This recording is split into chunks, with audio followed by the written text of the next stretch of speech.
partir de agora, na Unesp FM, Observatório do Esporte. O programa que dá bola a todas as modalidades esportivas.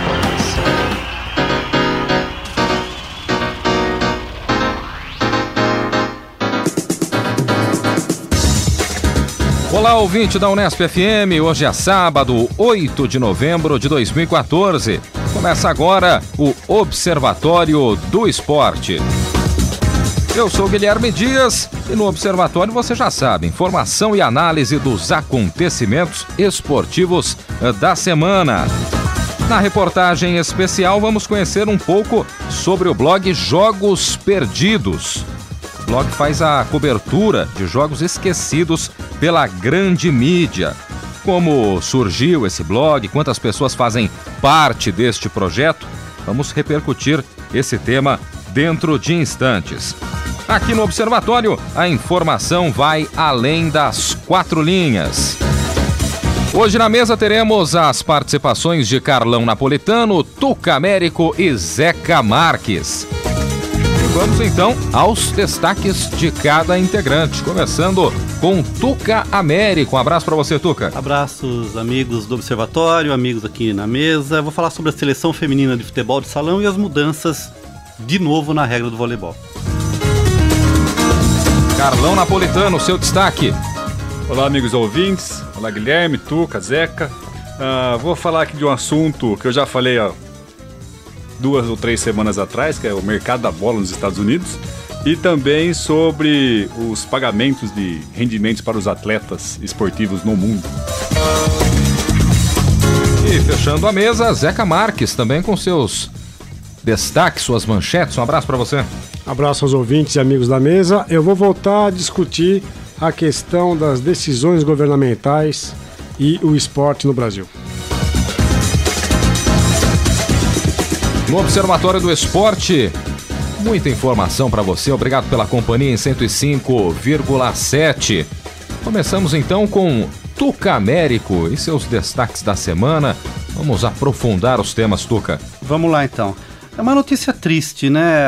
Uma nota muito pequena foi dada no Portal UOL e na Folha de São Paulo, e eu tive que buscar informação mais detalhada no site da Confederação Brasileira de Futebol de Salão. A notícia é a seguinte: a seleção feminina não vai participar do campeonato que é considerado o campeonato mundial da modalidade, né?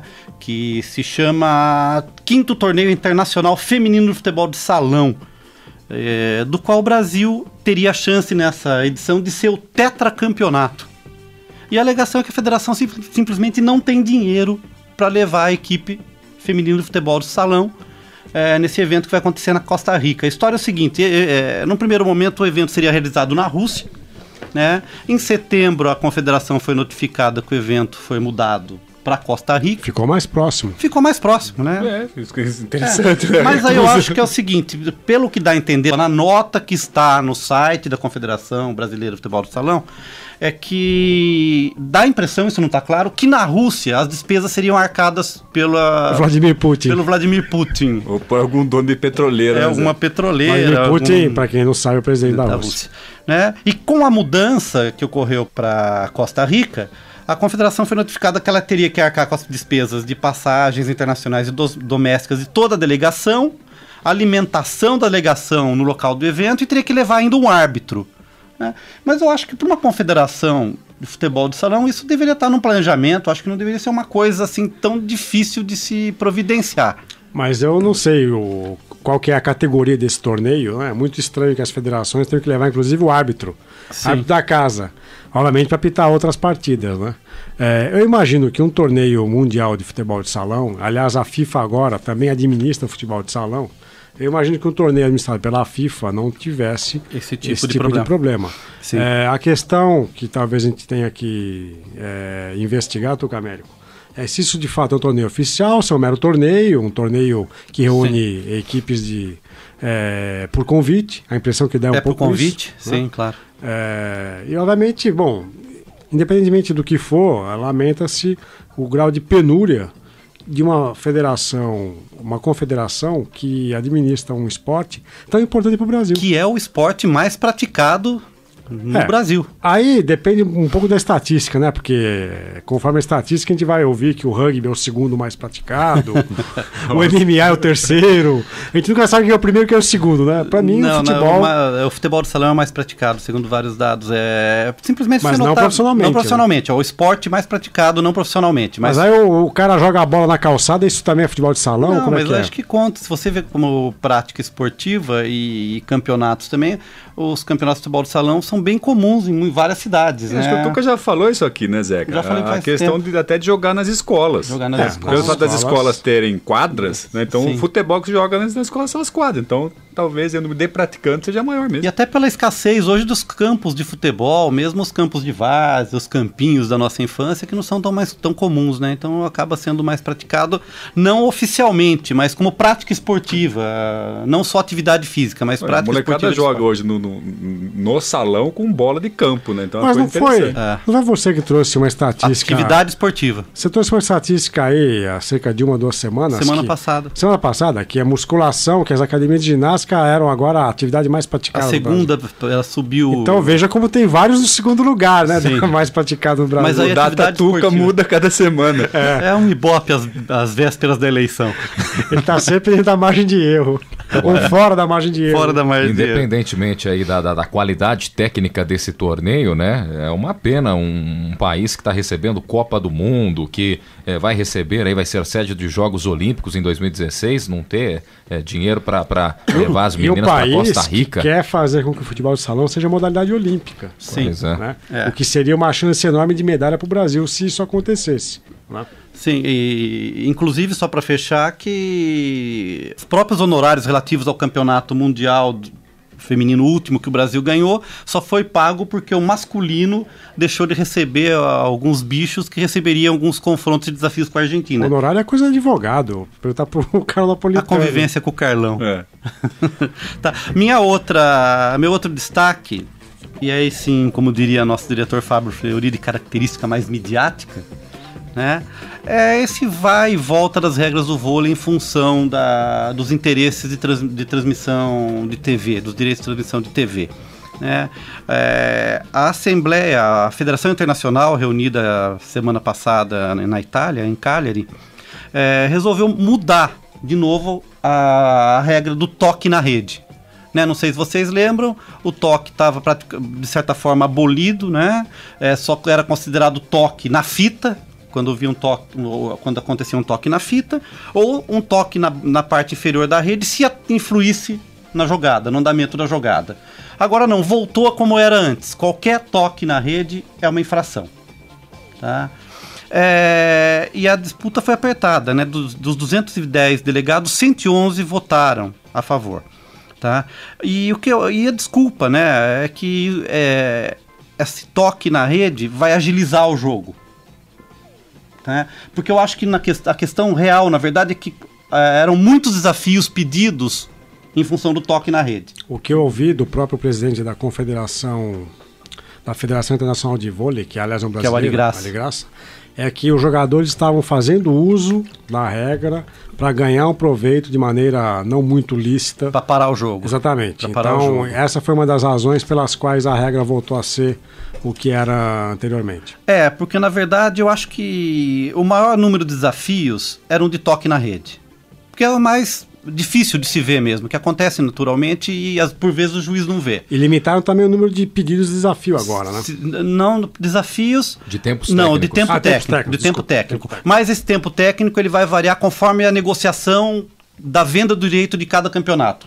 Eventualmente o campeonato mundial está valendo, cada torneio vai ser negociado individualmente em relação a isso. Eu fico imaginando um campeonato ser decidido por toque na rede, né? Tipo, o último ponto a pessoa, realmente, o jogador relar na rede. Na verdade aconteceu, não vou lembrar agora, no último, no Mundial, teve uma dúvida num jogo brasileiro que praticamente o Brasil tinha vencido um set, foi pedido um desafio, até com a intenção de tentar, só parar o jogo, era o último ponto, mesmo tem um desafio, vão tentar.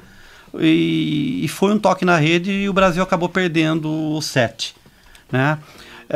Agora eu acho que o desafio, né, ou seja, você ter o auxílio da tecnologia para tirar dúvidas, ele é interessante, mas ele promove uma parada crítica no jogo. O jogo para mesmo. E os técnicos que não são nada bobos, estão usando isso como uma parada técnica também. Em certos momentos que, por exemplo, eu estou levando muito saque, não estou conseguindo contra-atacar uma série muito grande de pontos, e eu não tenho mais um pedido de parada técnica para esfriar o jogo do outro lado, eu abro mão, peço um desafio qualquer, inventa um desafio que tocou no bloqueio, tocou no tênis. No tênis isso está acontecendo também com frequência, Tucamérico.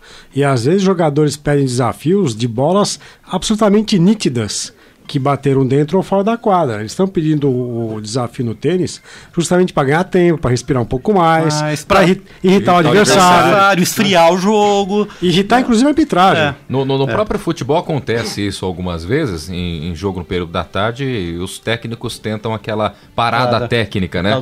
Para reidratar o atleta, mas na verdade muitos querem... Isso no futebol não existe. O que existe é um acordo prévio do árbitro da partida que diz, em função da temperatura alta, em função do calor, nós vamos fazer uma parada no minuto tal, e aí é de comum acordo, isso é previamente acertado com as equipes, né? Não existe parada técnica no futebol, como regra. Não. E agora tem outras mudanças que são interessantes, né? Quais seriam? A partir do ano que vem, vão poder ser relacionados 14 atletas por partida. Hoje o regulamento permite 12. Eu acho que tem coisas interessantes, né? Porque você pode levar atletas jovens para ter experiência, participar, e também o número de lesões, né? O desgaste. Então você tem um banco maior à disposição. E a gente sabe que modalidades como o basquete, como o vôlei, se você não tiver um banco, a final dos últimos Jogos Olímpicos foi a prova disso. O Brasil não tinha banco e perdeu a final. Sim. Né? E a outra é o aumento da área livre. Desculpa, a diminuição da área livre. Vai passar de 8 metros para 5,6. Isso quer dizer que a plateia vai estar mais próxima da quadra também. Tá? Então acho que é isso. Mas é interessante... O vôlei tem essa ideia de se adequar muito às transmissões televisivas, mas isso acaba atrapalhando não só a dinâmica do jogo, mas a compreensão do jogo pela torcida, mas também a adaptação do atleta, que cada ano tem que ficar se adaptando a uma regra diferente. Eu ia falar que os caras estão perdidinhos, Tuca. Os caras vão e voltam, inventam regras. Parece regra da Fórmula 1, que cada ano tem um regulamento completamente diferente. Você lembrou bem, né? Eu tava pensando no vôlei, mas a Fórmula 1 ganha. Muda todo instante. Uma das razões que me fez, de certa forma, também desanimar com a Fórmula 1, não só porque os pilotos brasileiros não têm mais protagonismo, é a mudança constante de regulamentos. Nos anos 80 e 90 havia uma permanência maior. Mas enfim. Você está sintonizado no Observatório do Esporte, aqui na Unesp FM. Carlão Napolitano, seus destaques, vamos aprofundar também seus temas da semana. Eu vou voltar no meu tema recorrente aqui, né, que é a questão do mercado da bola nos Estados Unidos. Uma notícia que saiu na semana passada, na Folha de São Paulo, falando da participação de várias personalidades do esporte, do entretenimento, como donos de times de futebol, né? E a chamada era Lenda do Basquete Investe em Futebol, que é o Magic Johnson, ex-jogador de basquete, acho que todos devem conhecer, e que ele será um dos 22 sócios de uma franquia de futebol em Los Angeles, será o Los Angeles Futebol Clube. Ao lado dele, a menção aqui de outros personagens, também como Mia Hamm, que foi a jogadora de futebol feminino nos Estados Unidos. Pode falar futebol feminino, Zeca? Pode. Há quem defenda futebol de mulheres, né? Daí tem aqui, o Tuca deve conhecer, Peter Guber. Conhece, Tuca? Não. Ele é um produtor de filmes. Ele produziu o filme chamado Rain Man, com Tom Cruise e Dustin Hoffman. E aqui vai mencionando outras personalidades, outros até ex-atletas e atletas que são donos de times. O Oscar de la Hoya, um ex-pugilista, também será dono de um time. O que mais chama atenção aqui, aí, pensando até não na especulação financeira, mas sim no retorno, que o Paul Allen, que era o ex-sócio do Bill Gates na Microsoft, ele é o dono de um dos maiores times em termos de popularidade na Major League, que é o Seattle Sounders, um time que leva por jogo uma média de 44 mil pessoas. É o equiparado ao campeonato alemão, né, na cidade de Seattle, nos Estados Unidos. Eu tô gostando do sotaque, da pronúncia do Carlão. O cara é um expert na língua inglesa. Daí outras personalidades que você já sabe, já foi falado aqui, o próprio David Beckham, dono também de um. Mas onde você quer chegar? Você comprou qual clube? Eu não comprei nenhum, que eu não tenho dinheiro para comprar, senão eu compraria. Eu quero chegar no que nós conversamos já aqui há semanas atrás, sobre o valor do campeonato americano de soccer. A revista Forbes, depois também vou falar sobre essa revista, ela menciona que de 2008 a 2012, o faturamento da Major League aumentou em 200%, Zeca. Passou de 166 milhões de dólares para quase 500 milhões de dólares. Então é um mercado negócio, em expansão, um mercado que as pessoas estão vendo um potencial de lucro, de retorno. Você sabe que quando você trouxe esse tema para discussão algumas semanas atrás, eu sou muito cético com relação ao futebol nos Estados Unidos. E na verdade o que eu acho que vai acontecer é aquilo que os americanos fizeram com o automobilismo. Nós temos a Fórmula 1, que é um torneio um pouco mais internacional. Aliás, a Fórmula 1 hoje tem o desafio de chegar à Ásia, ao Oriente Médio. Cada vez mais vem promovendo grandes prêmios em lugares inéditos, como a Rússia, né, este ano. E os Estados Unidos dão pouca bola para a Fórmula 1, apesar de terem sediado a última prova, né? E teremos o Grande Prêmio do Brasil amanhã, né? Mas o que os americanos fazem? Eles têm as suas provas, a NASCAR, a Fórmula Indy, que são campeonatos que só acontecem ali, com regras próprias.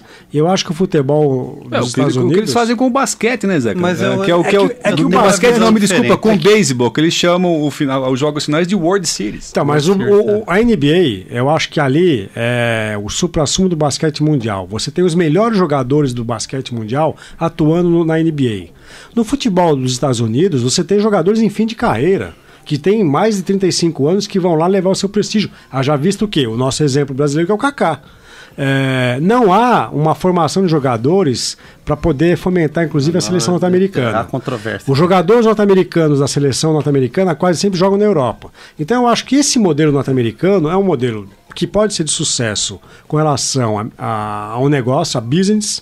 Só que eu não vejo como isso vai fomentar o futebol profissional nos Estados Unidos. Se eles não se ensimesmassem ali eu tenho uma visão a gente vai ter, Tucamérico, quais são os pilotos norte-americanos que fizeram sucesso na Fórmula 1? O Mário Andretti? Talvez uma saída para... Não, eu tenho uma visão diferente. Trazê-los de fora seria colocar uma vaga na Libertadores. Assim como fizeram com o México? Sim. Não, eu acho que vai além. Eu acho que é o seguinte, eles têm muito uma visão de negócio.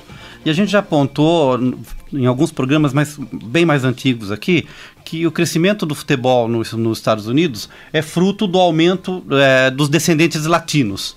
Então hoje você tem um público. E esses latinos não só apreciam como jogam, certo? Eles têm uma estrutura de preparação de atletas muito mais interessante. O que eu acho que eles estão fazendo nesse primeiro momento, se consolidando como empresa, é trazer esses medalhões como o Japão fez lá atrás. Para você criar um público, olha trazer o que pessoas. É o campeonato japonês hoje, Tucamérico. Os Estados Unidos já fizeram isso nos anos 70, quando criaram o Grande Cosmos, que levou o Beckenbauer, levou o Carlos Alberto, mas se levou você o Pelé. notar, os Estados Unidos já têm um desempenho em Copa do Mundo significativo. Sim, eu me arrisco a dizer que os Estados Unidos têm chance, mas eu diria, no horizonte de 2, 3 Copas, de chegar mais próximo da semifinal, alguma coisa assim. Esse desempenho em Copas do Mundo, ele existe, a revelia dessa Major League o Soccer. Nosso amigo Carlos Napolitano passou uma temporada quando jovem nos Estados Unidos, ele sabe o poder do esporte nas escolas e na universidade. Eu fui um precursor do futebol. Ele é o introdutor do soccer. Né? Não foi o Pelé, foi Carlos Napolitano. Eu acho que tem um potencial muito grande de você criar uma geração eu também de atletas. Acho, e mesmo se for só um negócio, Zeca, as pessoas que estão se envolvendo nesse negócio não são cegos, não é? Então eu acho que haverá um retorno enorme em relação a isso no futuro. O outro tema também relacionado aqui à revista Forbes, que é uma revista que tem um tratamento econômico, é sobre o ganho de atletas profissionais no último ano. E a chamada da notícia aqui foi em relação ao Neymar, que ele deu um pulo do gato aqui, né? Ele saiu da 68ª colocação. Pulo do gato ele deu no fisco. Do ano retrasado e passou a ser o 16º atleta mais bem pago, ou melhor pago no mundo, Zeca e Tuca. Perdendo aí para várias pessoas, para vários colegas de time. E precisava fazer um levantamento em relação à idade, o potencial que ele tem de subir no ranking, né? É o mais novo. É o mais novo que figura na melhor posição. Tem ele, mais um rapaz de 23 anos, que eu não me lembro qual é. O Neymar com 22 já está na 16ª posição no ranking. E aí tem o melhor pago no mundo todo, é um boxeador, Floyd Mayweather Jr., Eu nunca ouvi falar nesse lutador de boxe, mas ele recebeu no ano passado mais de 100 milhões de dólares. Ele pode não ser um grande pugilista, mas ele vende muito bem a imagem de lutador marrento, todo estiloso. E o Neymar, os ganhos dele foram de quase 34 milhões de dólares. Mas o que me chamou a atenção não foi em relação à lista, mas foi em relação aos salários. Esse é o caixa 1, né? É nessa lista que o Cristiano Ronaldo é o segundo colocado? É o segundo. Ele recebe por ano 80 milhões de dólares. Vejam que é incomum nessas listas jogadores de futebol aparecerem no top 5. Normalmente apareciam golfistas, pilotos. Gente da NBA, boxeadores. Então é interessante que o Cristiano Ronaldo é o segundo colocado. E o quarto é o Lionel Messi.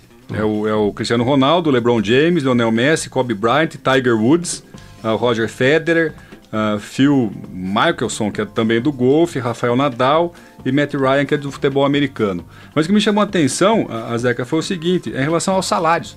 Né? Na semana passada foram divulgadas 2 renovações da NBA, do Anderson Varejão e a do Thiago Splitter. O Varejão renovou por 3 anos para ganhar 30 milhões de dólares, 10 milhões por ano. O Thiago Splitter por um valor maior que esse. O salário do Neymar, que é um dos melhores jogadores do mundo, é de 18 milhões. Por ano? Por ano. Se comparado ao do Varejão, que não é o melhor jogador de basquete do mundo, o salário dele é pouco, é baixo nesse comparativo. Então, esse é o valor declarado, Carlos. Não, sim, e o rendimento aqui não é só de salário, mas aí, de publicidade, etc. O Varejão tem muito menos poder de patrocinadores e de presença na mídia do que o Neymar. O valor que o Neymar arrecada, fora o salário, provavelmente é muito maior do que ele recebe com a carteira registrada. Você está sintonizado no Observatório do Esporte aqui na Unesp FM. E sem perder tempo, vamos então também aos temas do nosso grande Zeca Marques. Se houver tempo? Não, sem perder tempo. Né? Bom. Eu queria saber porque eu sou sempre o último, porque eu nunca sou o primeiro, o segundo. Eu fico sempre por último. Tá anotado aqui, semana que vem será o primeiro.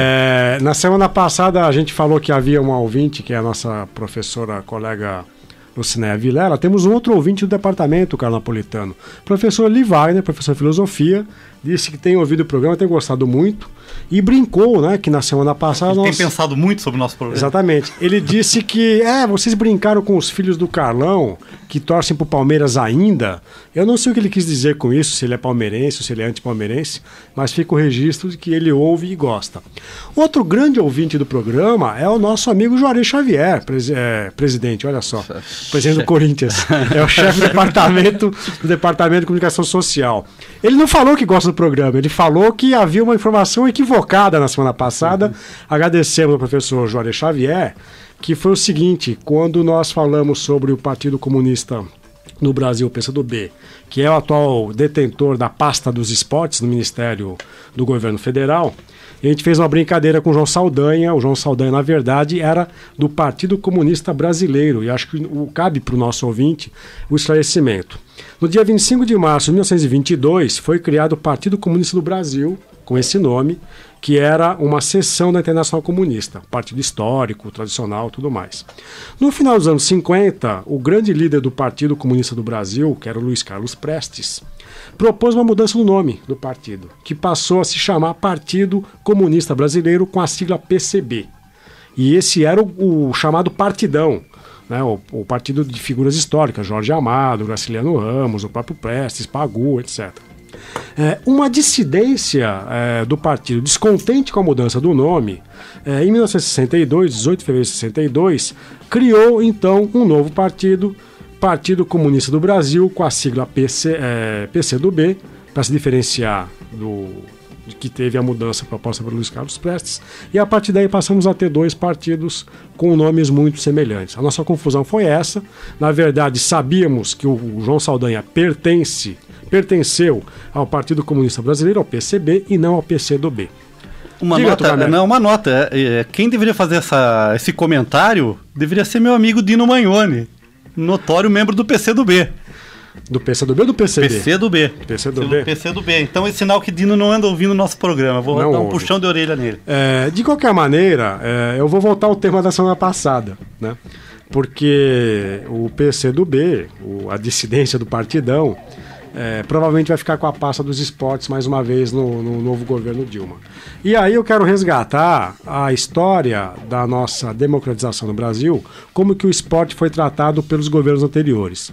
Assim que o Fernando Collor de Mello assumiu o governo em 1990, vocês devem se lembrar que ele chamou o jogador Zico, para assessorá-lo, para ajudá-lo. Não havia o Ministério dos Esportes à época, era uma secretaria especial, para chamar o Zico para colaborar com algumas propostas que envolvessem a administração do esporte.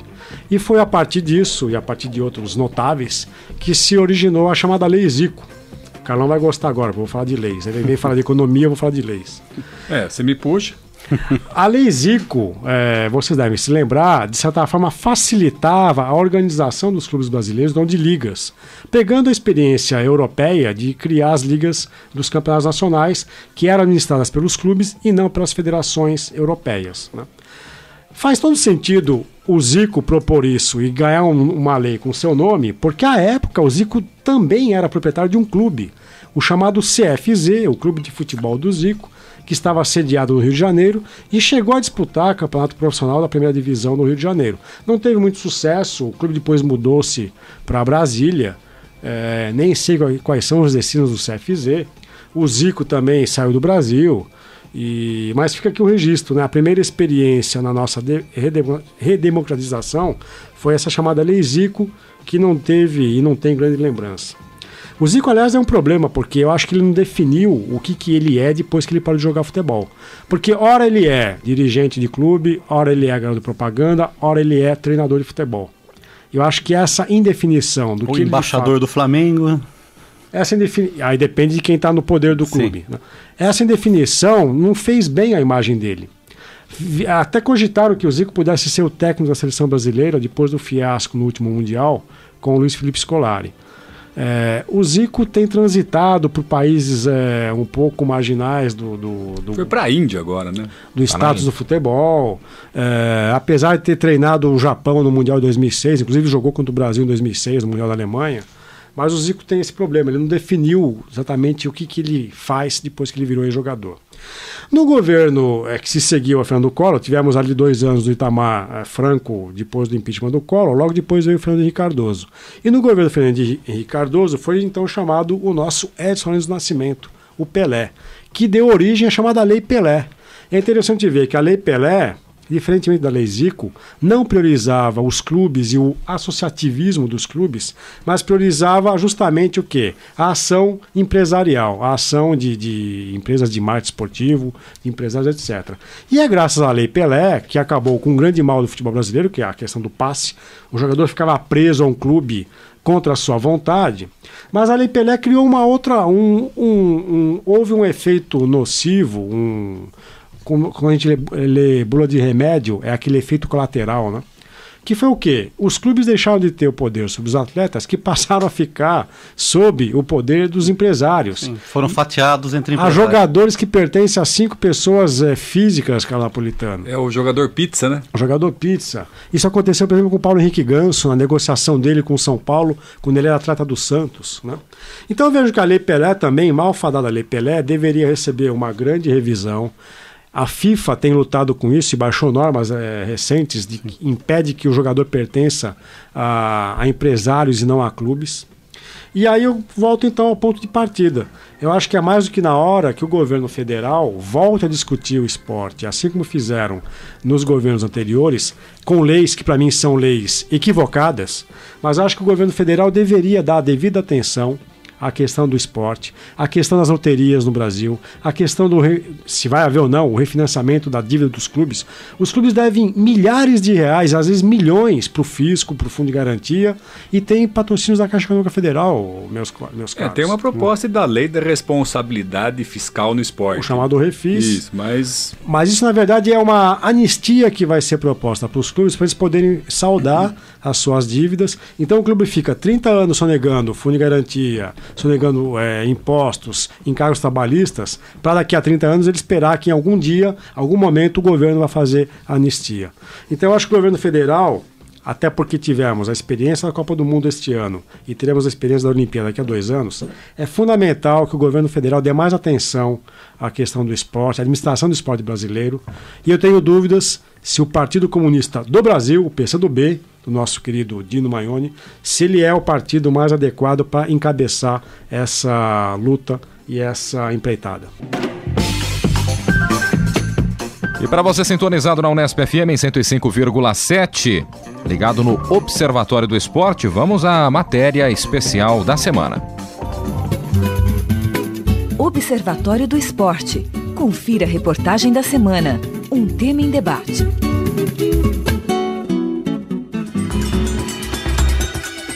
Atualmente existem cerca de 800 times espalhados pelo Brasil. O Campeonato Brasileiro agrega 101 times, divididos entre séries A, B, C e D. No entanto, esse número corresponde apenas a 13% do cenário futebolístico brasileiro. Os outros 87% geralmente caem no esquecimento. Foi com esse objetivo que o blog Jogos Perdidos surgiu em novembro de 2004. A ideia de fazer uma cobertura sobre times que não são abordados pela grande mídia foi o que motivou um grupo de amigos a se juntar. Fernando Martinez é um dos fundadores do blog e acompanha jogos renegados pela grande mídia desde 1995. Ele conta como surgiu o blog. O blog foi fundado, entre aspas, por 8 pessoas. Os 8 já se conheceram em estádios. E a ideia surgiu por quê? E eu comecei a fazer foto na 2002, 2003, quando a gente ia no jogo não voltava o ingresso, né? A gente não conseguia ficar com canhoto de ingresso, ficava com o clube. Então eu comprei uma maquininha fotográfica para poder fazer um registro, né? Para poder registrar que eu tinha ido no jogo. E foi surgindo a ideia do quê? De colocar as fotos num site. Por exemplo, dos 8, 3 tinham ido no jogo. Então eu postava alguma imagem para os outros verem com que camisa o time jogou, como é que estava o estádio, né, algum lance da partida que eles não foram. Em 2004, quando conheci o Emerson, ele é do blog até hoje, mas ele já não escreve mais, que é torcedor do Jabaquara e tal, e que é jornalista também, essa ideia, eu já tinha o blog da banda, eu já sabia como funcionava.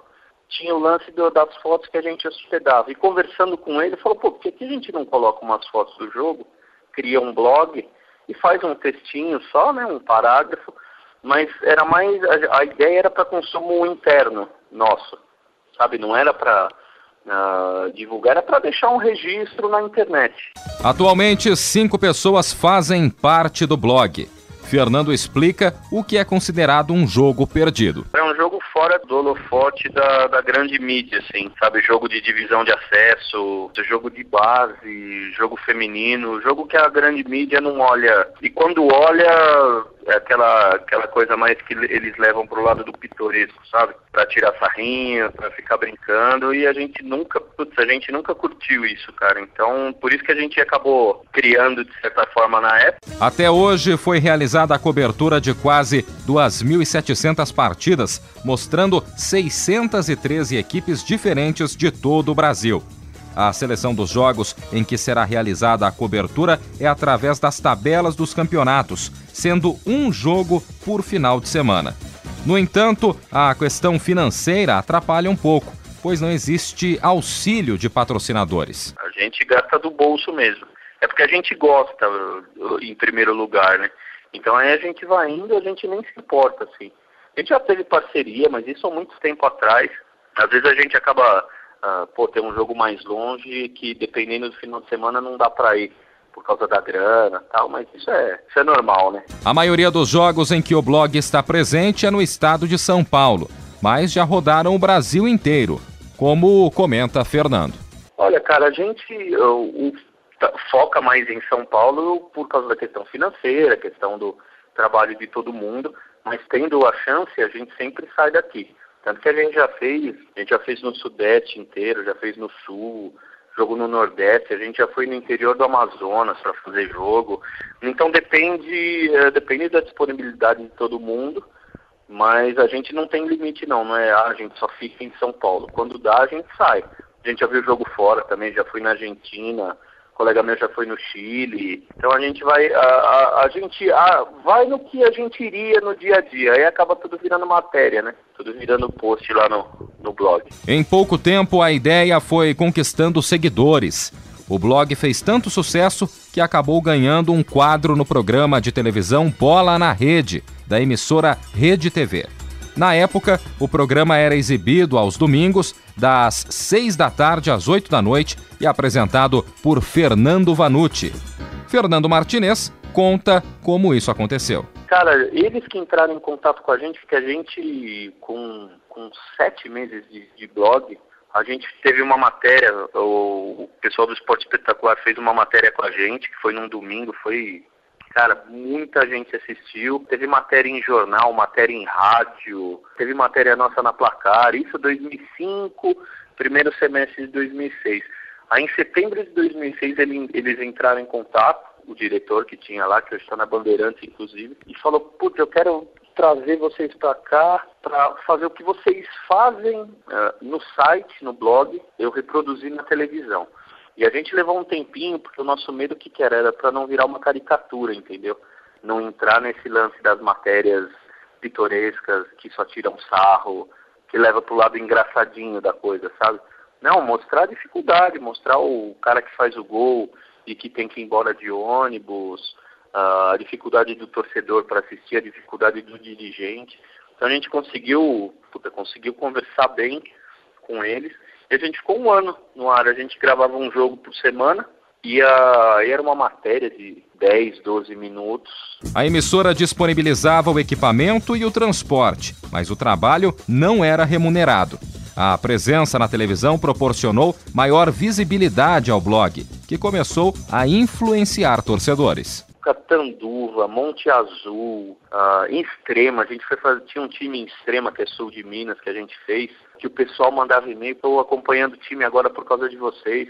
Isso já acontecia com o site antes, e na televisão aumentou, muito isso, cara, de o pessoal começar a ir nos jogos por causa do site, por causa do que a gente fazia na televisão.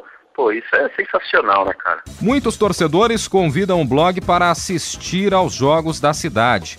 Um dos motivos para esses convites, segundo Fernando, é a certeza de que será uma cobertura séria, enaltecendo o jogo e os jogadores. Murilo Surian acompanha o blog dos Jogos Perdidos praticamente desde o início e conta como descobriu ele.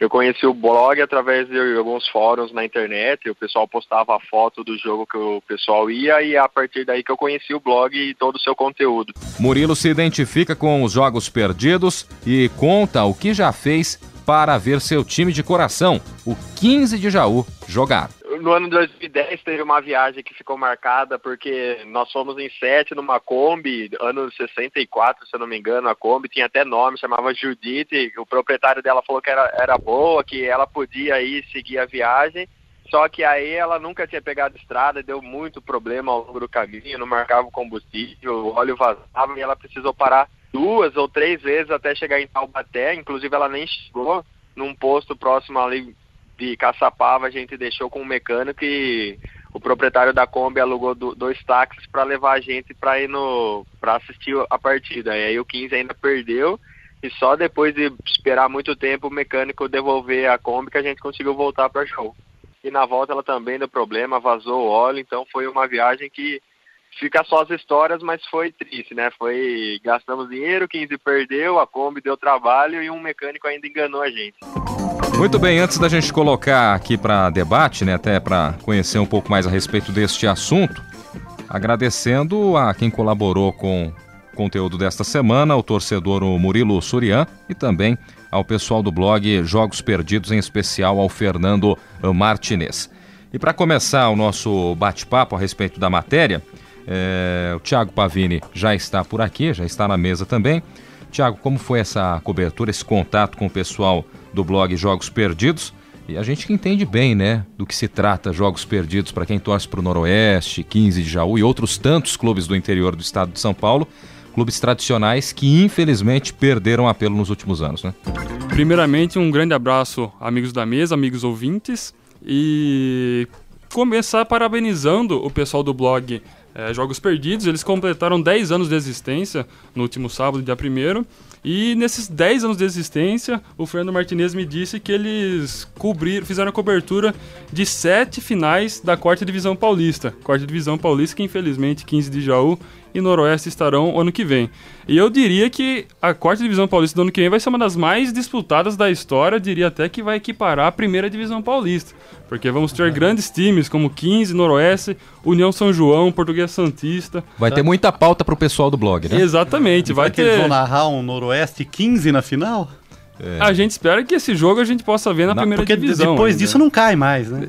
Na final, graças a Deus não, né? Na final eu não garanto, mas na primeira fase, como eles vão regionalizar a disputa, né? 15 de Jaú e Noroeste vão se encontrar na primeira fase no ano que vem. Exatamente. Queria chamar a atenção para os aspectos da entrevista. O Fernando Martinez, ele disse que o blog também não se restringe apenas ao futebol masculino, eles também abordam o futebol feminino, tanto o futebol feminino da categoria principal, quanto as categorias de base. Então eles dão essa abertura também, e é importante frisar que eles fazem a cobertura de jogos oficiais, jogos que são organizados por federações, estaduais ou regionais. Ele até disse que algumas vezes fizeram cobertura de jogos amadores, só que casos esporádicos, porque senão seria um leque muito grande de cobertura de futebol. Eles iam assistir todo dia futebol para fazer cobertura de jogos perdidos. Thiago, eu diria que no que diz respeito ao futebol feminino, quase todos são perdidos. Sim. Porque se não fosse agora a Caixa Econômica Federal organizar o Campeonato Brasileiro de Futebol Feminino, o futebol feminino não existiria no Brasil. O que é uma lástima, o que é algo lamentável. E mesmo com esse patrocínio da Caixa, há cerca de 3, 4 semanas, me refresca a memória, houve um jogo com televisionamento direto pela televisão que não aconteceu porque não havia ambulância em campo. Um jogo no Rio de Janeiro. O jogo foi cancelado porque não havia ambulância. Então eu diria que o futebol feminino quase sempre é um jogo perdido, não por força das jogadoras e das atletas, mas pela falta de atenção que a imprensa brasileira e as autoridades concedem a essa modalidade. Pois é, mas pelo menos estão sendo televisionados. Pois é. Alguns jogos aí da Série D, eu acho que não são. Os jogos da Série D, acho que não são televisionados. Não é a nossa discussão aqui, mas há uma corrente que até defende que não se diga futebol feminino, que se diga futebol de mulheres. Eu particularmente não acho que isso resolva a situação, porque se a gente começa a falar de futebol de mulheres, vamos supor então que exista um futebol de homens. E eu acho que isso só acirra ainda mais as distinções. Eu diria futebol, assim como o vôlei tem esse problema, Tugamé? Basquete, qualquer outro atletismo, não tem... E é pejorativo, depreciativo para o vôlei falar que é o vôlei feminino? Eu imagino que não. Não.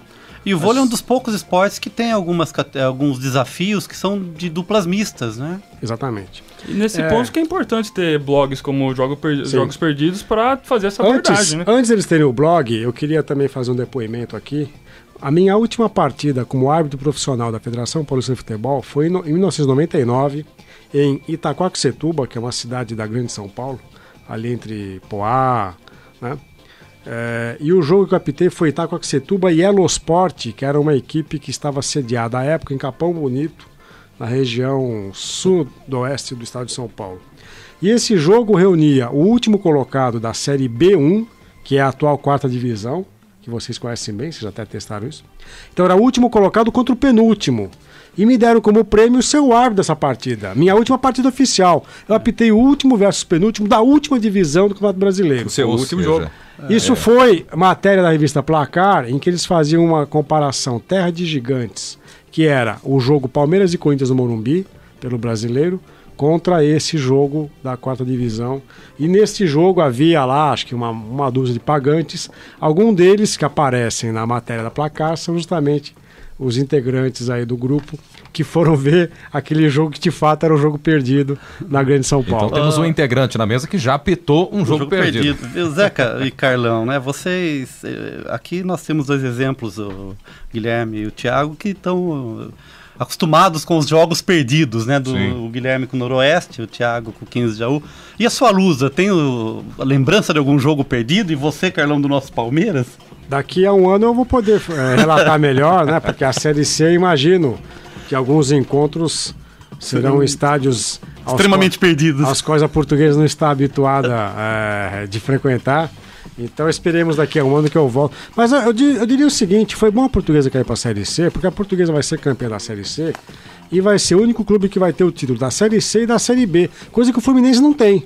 O Fluminense foi campeão da Série C, mas quando ele voltou para a Série B, ele subiu direto do elevador para a Série A, então ele não tem título da Série B. Ele pulou do... Quando ele disputou a Série B, ele caiu para a Série C. Quando ele voltou, ele pegou o elevador e não passou para a Série B. Então, o elevador não parava em andar par? Não parava, alguns elevadores não têm o 13º andar, né, Carlão? Então é o seguinte, a Portuguesa vai fazer frente ao Fluminense, teremos títulos que o Fluminense não tem na sua história. Porque tem a questão também, né, Carlão? Não sei se você fala isso. Quando o Palmeiras estava na Série B, alguns jogos foram perdidos, porque só estavam disponíveis em TV a cabo. Os jogos eram na sexta e no sábado à noite. Mas alguns passavam na TV aberta, sim. Mas jogo perdido pro Palmeiras é um caso de derrota só, né, Tuca? Porque acho que não dá pra pensar nesse sentido, porque a torcida sempre compareceu, mas talvez a falta de uma... Não, mas eu acho que eu entendo o conceito de jogo perdido também, aquele que você não tem acesso pela mídia, né? Que eu acho que é a ideia do blog também, né? Que eles dão jogos perdidos. Mas veja só, o Thiago falava antes de começarmos a gravar, se eu me lembrava de um Portuguesa 5, 15 de 1 no Canindé. E ele citava esse jogo como um daqueles que seria visitado pelo grupo dos Jogos Perdidos. Um jogo no Canindé Portuguesa, na primeira divisão do Campeonato Paulista, jamais será um jogo perdido, porque tem todo um apelo midiático da imprensa de São Paulo. Um jogo do Palmeiras, qualquer que seja a divisão, na 4ª divisão do Paulista, não será um jogo perdido. É o que o Carlos acabou de falar. Sim. Porque o Palmeiras vai carregar sempre imprensa e apelo midiático, qualquer que seja a divisão em que ele esteja. Jogos perdidos são esses, de equipes pequenas, sem muita tradição, equipes de aluguel, que tem um nome, que nem esse Elo Sport que eu acabei de citar aqui, que mudava de cidade, e que disputam a rabeira da tabela do campeonato. Teve um jogo perdido aqui em Bauru na última sexta-feira da semana retrasada, que foi a final do basquete. Sim, eu ia comentar isso, um jogo perdido. Foi um jogo perdido. Por quê? Porque não foi televisionado. Não foi televisionado. A mídia... Tirando a mídia regional de Bauru, se você procurar a própria Folha de São Paulo, que é um jornal do estado de São Paulo, no dia seguinte tinha notícias da NBA, mas não tinha o resultado de quem foi o campeão paulista. Realmente. Teve a transmissão da TV Prevê apenas, né? Que transmitiu ao vivo. Nos outros anos teve a transmissão da ESPN, que acabou não transmitindo nesta temporada. E infelizmente perdeu bastante o apelo, né? Quando você pensa que é um torneio em nível estadual, do estado de São Paulo, né, que hoje você tem equipes com possibilidades reais de disputar os playoffs o basquete mais forte do Brasil é do estado de São Paulo. Eu também lamento isso, mas como o calendário do basquete brasileiro faz uma superposição de disputas, veja, o Bauru Basquete voltou a jogar pela Liga agora, nacional. Inclusive perdeu para o Brasília aqui em Bauru. Então existe uma superposição de campeonatos, a gente nunca sabe qual que é o torneio que o time está disputando. Bauru está disputando 3, Não foi esse jogo do Bauru e Brasília que o Bauru perdeu, não foi televisionado também, foi? Esse contra a Brasília na terça-feira, não. Teve uma partida recentemente televisionada, aliás pelo Sport TV, Bauru e Brasília, que Bauru venceu, mas pela Liga Sul-Americana. Sim. Até os dois times avançaram para a segunda fase da competição, que vai ser disputada ainda neste mês de novembro, mas na estreia do NBB não teve televisão, aliás, estão previstas 2 partidas, né, televisionadas do Bauru Basquete neste primeiro turno do NBB, contra Limeira e contra São José, se não me falha a memória. No meu conceito, só para fechar, de jogo perdido, não tem uma partida que eu já falei aqui que não é de futebol, mas que é do handball, a final do Mundial Feminino de Handball, que para mim eu considerei um jogo perdido, porque não estava na grande mídia, muitas pessoas queriam ter acesso a ver esse jogo e só passou nas cidades que tinham o esporte interativo disponível. A partida foi em 22 de dezembro do ano passado e o Brasil ganhou da Sérvia, né? De 22-20. No Caldeirão Sérvio. Sim, e esse trabalho no adversário. Esse trabalho, aliás, do blog, ele diz respeito apenas ao futebol nesse momento, Thiago? Exatamente, eles cobrem apenas o futebol. E sinceramente eu não conversei com eles se eles têm previsão de cobrir outros esportes. Que deveria, né, estender aí para outras modalidades. Mas acho que a paixão deles é o futebol. Sim.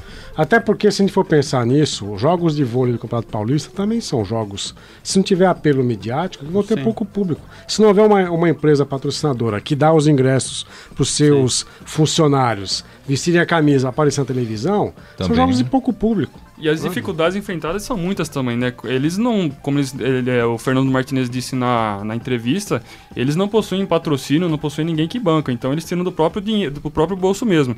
Até quando ele citou que estava na Rede TV, que tinha um quadro no Bola na Rede, ele disse que a Rede TV não remunerava eles. Então era um trabalho, a Rede TV fornecia o carro, fornecia o equipamento, só que não pagavam salário para eles faziam por paixão mesmo. Então se fosse estender para outros esportes, eu acho que ficaria meio complicado por essa questão, falta de dinheiro e até teria que ter mais pessoas para se dispersar entre vários lugares, né? Eu me lembro de um projeto parecido, e entendo até que não faz parte desse projeto do blog, mas num programa da MTV, Rock Go, em algumas participações, existia também um quadro, né, com partidas resgatando justamente alguns jogos perdidos, né, entre aspas, porque eram partidas do interior do Brasil, interior de São Paulo, interior de algumas regiões também do Nordeste, né, e também era voltado justamente pro futebol e nesse formato aí dos jogos perdidos desse blog. E o resgate da história dos times que talvez até não existam mais e que fizeram certa história dentro do futebol, também existe um espaço no blog. Por exemplo, eles têm uma série que chama Volta ao Passado, e eles contam a história de times que não existem mais, como por exemplo o Corinthians Presidente Prudente, que fez muito sucesso um tempo atrás. Tem o Palmeiras de Franca, Cafelandense, São Manuelense, eu até marquei aqui porque são os nomes até inusitados. Tem Ourinhense, que eu nunca via. Havia um Palmeiras em Franca, Carlos Napolitano? Aqui eu... Lembro do Francano. E em Prudente, a Prudentina foi um time histórico. Exatamente, mas tinha um Palmeiras lá em Franca também. E aqui em Bauru havia o BAC, o Bauru Atlético Clube. Exatamente. Onde Pelé acabou ingressando no mundo do futebol. E só pra falar, eu acho que o público-alvo dos Jogos Perdidos são torcedores assim como o Guilherme, como eu, que torcem para times do interior, que não possuem tanta visibilidade na grande mídia, então eles procuram contemplar esses torcedores que precisam de informações sobre seus clubes. Não que as próprias cidades não tenham veículos que falem, por exemplo, as rádios são veículos que geralmente dão informações sobre os times do interior, os jornais locais também, só que é legal alguém de fora dar essa visibilidade para o seu clube e falar, vocês existem e a gente sabe que vocês existem. Tá São certo? partidas importantes no âmbito local, só que no cenário nacional não representam nada, né? Exatamente. E é legal que é toda uma tradição, né? Os clubes não são clubes que surgiram recentemente, em 2004. Não, são times até centenários. Então é bacana ter essa visão.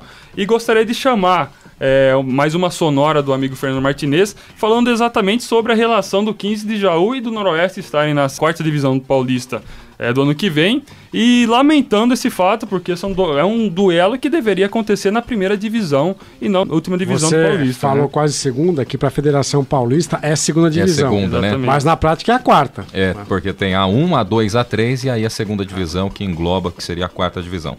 Vamos então acompanhar a sonora do Fernando Martinez. Não, o esquema é não deixar de acreditar e não abandonar o time, cara. Porque se abandonar o time, é aí que não sobe mesmo. Aí, na hora que tá ganhando é fácil. A gente foi há 2 anos atrás fazer a final do Noroeste na Copa Paulista e veio uma porrada de gente de Bauru, cara.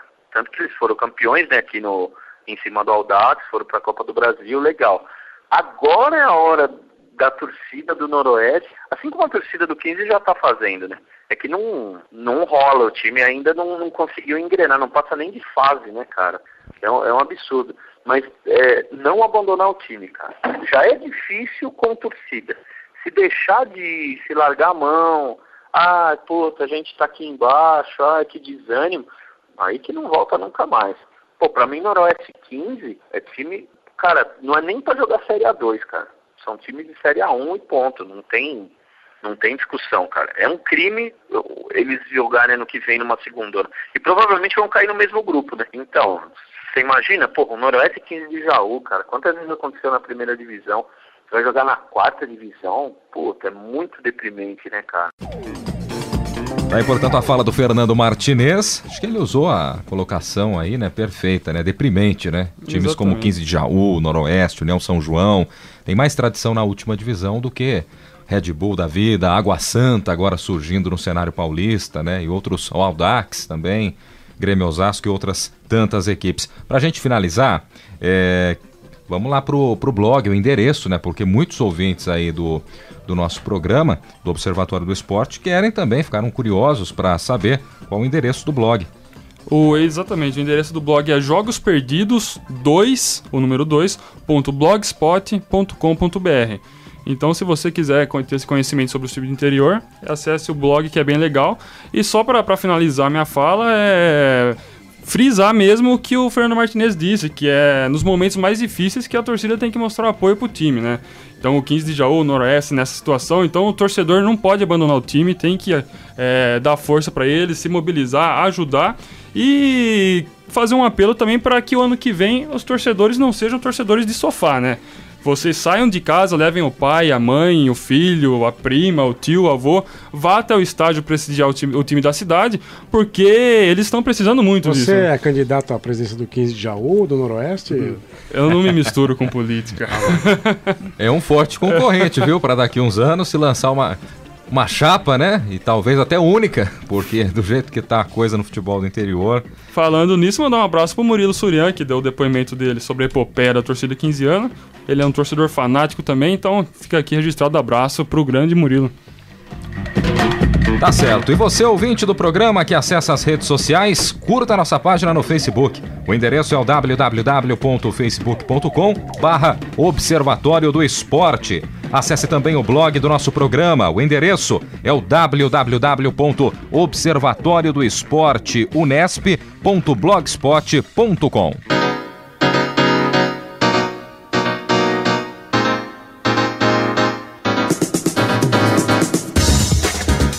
E a edição deste sábado do Observatório do Esporte fica por aqui. Teve a apresentação de Guilherme Dias, com comentários de Carlo Napolitano, Tuca Américo e Zeca Marques. Equipe de reportagem com Fernando Martins, Lucas Rueles, Heitor Facini, Thiago Pavini, Vitor Almeida e Vinícius Passarelli. Direção de Fábio Fleury. Produção técnica de Paulo Pepa. O Observatório do Esporte é um projeto de extensão universitária financiado pela ProEx, a Pró-Reitoria de Extensão da Unesp. A você, ouvinte, um grande abraço e até o próximo final de semana. Observatório do Esporte, informação além das 4 linhas.